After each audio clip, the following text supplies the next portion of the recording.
ఉదాహరణకు అదే డబ్బు వెనకాల పరిగెత్తామనుకోండి, నీ ఆయుష్కాలం అంతా. సామెతల గ్రంథంలో ఉందా అన్నమాట, డబ్బు వెనకాల పరిగెత్తకండి, నువ్వు దాన్ని వెంటబడితే అది రెక్కలు ధరించుకొని వెళ్ళిపోతుంది అని చెప్పేసి. రెక్కలు ధరించుకొని వెళ్ళిపోయినప్పుడు ఏమవుతుంది? నువ్వు దాని వెనకాల పరిగెట్టడానికి ఖర్చు పెట్టిన సంవత్సరాలని కాలిపోయినాయి కదా, నీ ఆయుష్కాలం అంతా వృధా అయిపోయింది. దానికి జవాబుదారు ఎవరు? నువ్వే. అలాగా ఈ చేదైన ఫలాలు మనమే అనుభవించాల్సి ఉంటది మారు మనసు పొందకపోతే. కొందరు చెడు తలంపులు వదిలిపెట్టారు. ఎప్పుడు ఒంట్లో అనారోగ్యము లేదా చెడు తలంపులు లేదా చెడు క్రియలు, ఎస్పెషల్లీ కామక్రియలు వదిలిపెట్టకపోతే నీ ఇంట్లో డబ్బు నిలబడదు. ఓకేనా?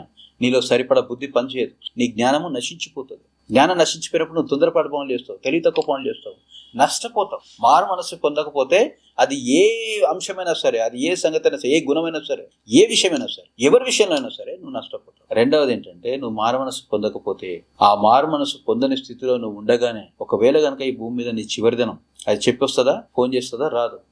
పెట్టకుండా వస్తుంది. అది టపిమని వచ్చేసింది అనుకోండి, మారు మనసు లేని నువ్వు దేవునికి ఇష్టడవై పరలోకంలో ప్రవేశించడం అసంభవము. యేసుక్రీస్తు ప్రభుల వారు ఎవరి కోసం వస్తున్నారని చెప్పేసి మనకు వాక్యం సెలవిస్తుంది.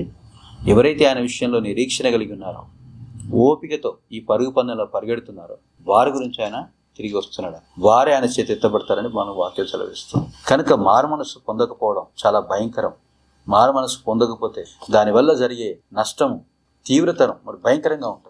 మనం ఎలా మారు మనసు పొందాలి? నువ్వు ఏ విషయంలో సరే మారు మనసు పొందడానికి నీకు మహదద్భుతంగా సహాయం చేసే అద్భుతమైన సాధనము దేవుని యొక్క వాక్యం. ఈ వాక్యం చదువుతున్నప్పుడు నువ్వు ఖచ్చితంగా ప్రతి విషయంలో మారు మనసు పొందుతావు. రెండవది క్షమించడం. నోటితో పలకాలి, నేను క్షమిస్తున్నాను ఆ వ్యక్తిని, నేను క్షమిస్తున్నాను ఆ వ్యవస్థను, నేను క్షమిస్తున్నాను నా గతాన్ని, నేను క్షమిస్తున్నాను నన్ను, నేను క్షమిస్తున్నాను ఆ అప్పును.